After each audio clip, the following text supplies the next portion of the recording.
তো ভিউয়ার্স, আজকে আমি আপনাদের দেখাবো আপনারা গান শুনতে শুনতে রাতে ঘুমিয়ে গেলেও সহজেই আপনার গানটা অটোমেটিকই বন্ধ হয়ে যাবে।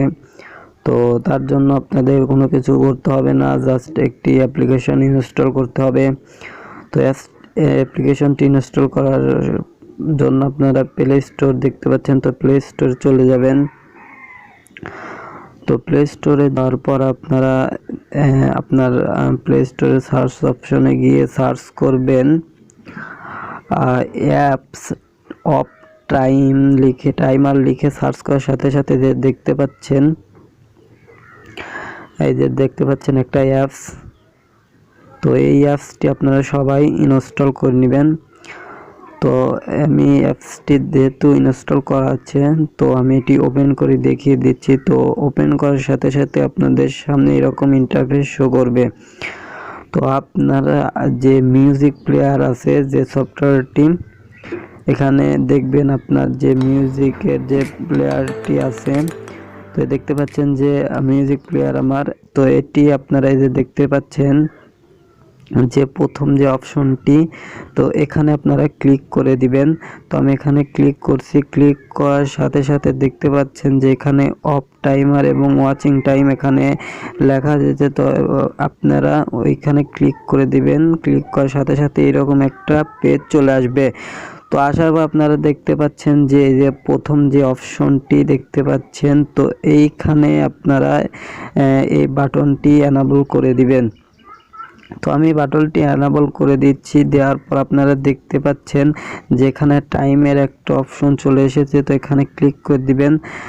তো ক্লিক করে দেওয়ার পর আপনি মনে করেন যে কতক্ষণ গান শুনতে চান, 1 ঘন্টা, 2 ঘন্টা, কত মিনিট, সেটি সিলেক্ট করে দিবেন। মনে করেন যে আমি 40 মিনিট গান শুনবো, তারপরে মনে করেন যে আমি অটোমেটিক আমার গান বন্ধ হয়ে যাবে, এরকমভাবে টাইম সেট করতে হবে।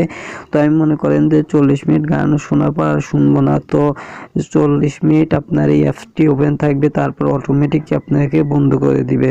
এই অ্যাপসটির মাধ্যমে আপনার যে মিউজিক প্লেয়ার আছে সেটি বন্ধ হয়ে যাবে। তো আমি কি ওকে করে দিলাম। তারপর আপনারা দেখতে পাচ্ছেন, যদি আমি আমার নোটিফিকেশন বারে দেখাই, তাহলে দেখতে পাচ্ছেন যে এখানে দেখতে পাচ্ছেন যে আমার হচ্ছে যে টাইম ইজ ওয়ার্কিং, তো অ্যাপসটা ওয়ার্কিং কাজ করছে আর কি। তো আপনারা এই অ্যাপসটি ওপেন করে রাখবেন। রাখার ফলে আর একটি কথা বন্ধুরা, সেটা হচ্ছে গিয়ে আপনারা দেখতে পাচ্ছেন যে এই অ্যাপসটি ওপেন হয়ে গেছে। আর আপনাদের কাছে কিছু পারমিশন চাইতে পারে। আমি যেহেতু এটি দ্বিতীয়বার ওপেন করছি, তো আপনারা যদি কোনো পারমিশন চাই তাহলে অবশ্যই দিয়ে দিবেন। তো এইভাবে মূলত আপনারা কাজটি করতে পারেন। আশা করি বুঝেছেন। আর যারা এখনও বোঝেননি অবশ্যই আমায় কমেন্ট করে জানিয়ে দিবেন। এবং আমাদের চ্যানেলটি যারা সাবস্ক্রাইব করেননি অবশ্যই সাবস্ক্রাইব করবেন, এবং সাবস্ক্রাইব করার সাথে সাথে আপনাদের যে বেল আইকনটি চলে আসবে সেখানে ক্লিক করে অল সিলেক্ট করে দিবেন, যাতে আমাদের ভিডিও আপলোড হওয়ার সাথে সাথে সবার আগে আপনার ফোনে নোটিফিকেশন চলে যায়। তো সবাইকে ধন্যবাদ ভিডিওটি দেখার জন্য।